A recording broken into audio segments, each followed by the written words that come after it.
నమస్కారం ఘంటారావానికి స్వాగతం. ముందుగా ప్రధాన అంశాలు. బనకచెర్ల అజెండాపై అభ్యంతరం వ్యక్తం చేస్తూ కేంద్రానికి సర్కార్ లేఖ. చర్చకు రేపు ఢిల్లీకి ఇరు రాష్ట్రాల సీఎంలను ఆహ్వానించిన జలశక్తి శాఖ.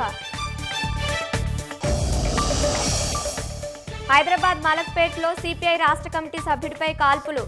కారులో వచ్చి కాల్చి చంపిన గుర్తు తెలియని వ్యక్తులు.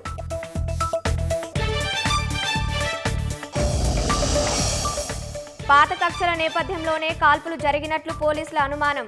చందు నాయక్ గతంలో హత్య కేసులో నిందితుడిగా ఉన్నట్లు గుర్తింపు.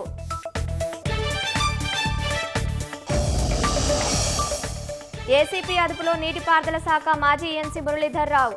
ఆదాయానికి మించిన ఆస్తుల ఆరోపణలతో 10 చోట్ల సోదాలు.